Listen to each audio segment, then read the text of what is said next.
I am a huge sports fan, played college basketball, admittedly not exceptionally well, played a lot of baseball, and I follow these sports, particularly baseball, and I'm concerned about the still ongoing steroid epidemic that's out there.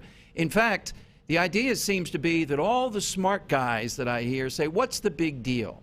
Well, these athletes are not only role models to little kids growing up, but kids that are not so little that want to make the next jump, make it to the major leagues from college or whatever. Our next guest here on the Steve Malzberg program is a guy I've interviewed over the years.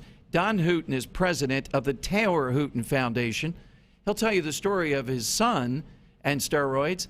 And I thought appropriate on the Malzberg show today, given that we're going to see come Friday or even tomorrow, Alex Rodriguez and others caught up in this, maybe get a significant punishment. And maybe baseball is finally, with Bud Selig and the others, finally taking appropriate. I'd ban these guys for life. Those that are convicted of steroids the second time around, they would be banned for life. Let's bring in Don Hooton joining us on the Steve Malzberg Show. Hey, Don, it's good to talk with you again. Hey, you too, Don. It's been a while, but glad to absolutely. be here. I haven't forgotten. And when I saw it in my local paper today, what you're doing, you feel, I think, that Major League Baseball somewhat is on this, but you want Congress to be more involved. Well, let's talk baseball first. Yes. I can't express enough appreciation to Commissioner Selig and Major League senior staff. You know, all of this stuff that's going on with biogenesis in Florida, that wasn't driven by the DEA or state police in Florida. That was Major League Baseball driving it. And as painful as this process is, these guys have convinced me over the several years of working with them, they're dead serious about driving this garbage out of baseball. Yeah, and that's exactly what it is. Now, for viewers, talk about your son and why you founded the Taylor Hooton Foundation. Well, my youngest son, Taylor, was a baseball player in high school, and at 16 years old, like so many other kids, a coach tells him he needs to get bigger. Not inferring that he needed to do steroids, but he didn't have to. About half of the boys on Taylor's team were already using steroids. Taylor began injecting himself with steroids, and about 7 months later, he died. And Dom, we learned a couple of lessons the hard way. Number one, how dangerous these drugs can be. Not always, but they're always going to do some kind of damage. Sure. And then secondly, what we learned that still shocks most adults is just how many kids are actively using these drugs. And some of them, Dan, are not for sports purposes. Some of them like the cut look. Some females and others are starting to engage in this. So it doesn't have to even be people trying to pursue this and go to college or pro ranks. It is widespread. Absolutely. I'm glad to hear you say that, because about half of the users of these drugs now aren't athletes at all, but they want to look like the athletes. And just think about it for a second.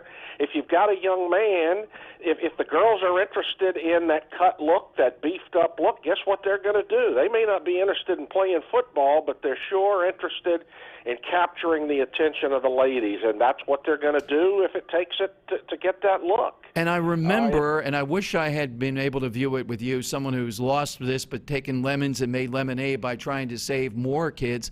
I remember that spectacle in Congress. At least they did it and brought these guys in. But the arrogance of people, suddenly Sammy Sosa couldn't speak English. Palmeiras wagging that finger at people. Bud Selig couldn't hear. Canseco was the only honest person there when you think about it. Isn't that crazy? Yeah. Isn't that crazy? Well, and that brings us to our letter to Congress. You know, that day, all of the congressmen do what they do best, which was parade in front of the TV cameras and rail against Major League Baseball and talk about the kids and the bad influence that the role models were having. And they were correct.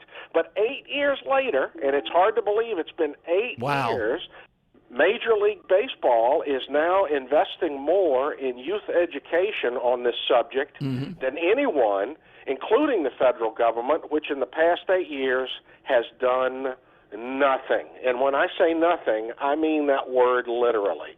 So we've written a letter to every congressman and senator that should be arriving on their desks yesterday or today, and are hoping that we can find someone that will come out of the bushes and help us attack this problem, with all of the kids. Well, Don, what do you say to those who say, look, now, come on, we don't want to get the government involved, and you don't strike me as the type of guy that wants government involved in all of our lives and nanny state and all that. So why this? Why is it so necessary? I know why the hearing was necessary, because at that point, if Congress didn't intervene, Major League Baseball and these others were not going to do anything.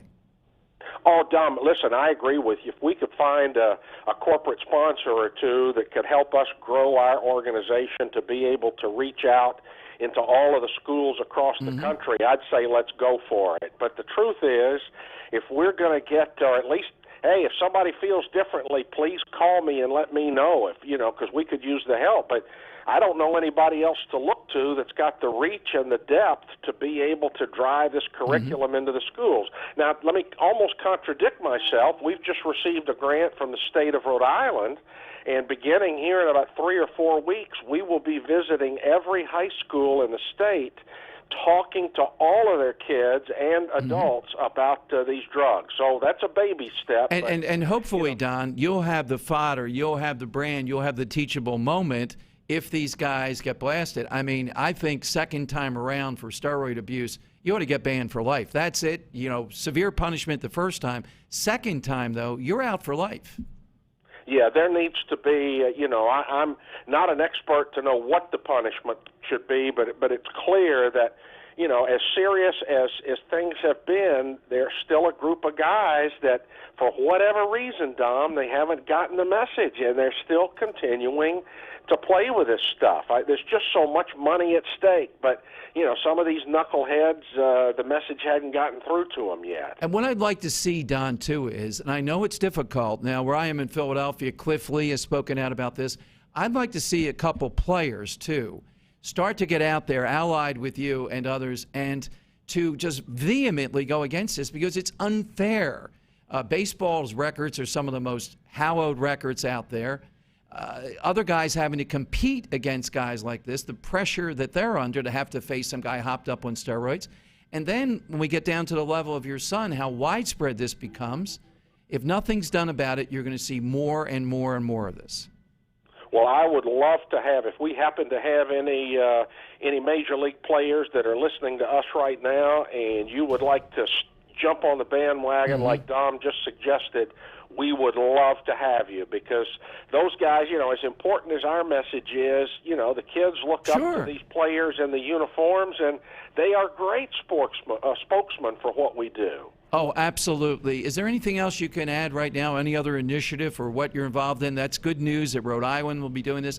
And I'm sure, Don, I saw this in my local paper. They gave you a pretty good spread. Once these punishments come down, I just hope the American public gets it, of what the consequences of this are, that this is not something where, well, who cares? These are free agents. They can do whatever they want. They're cheaters. Like it or not, they're role models for kids. I don't care what they say. And sometimes not just little kids, but other kids, they're almost professional role models, like your son. Well, Dom, you're exactly right. And you asked what people can do.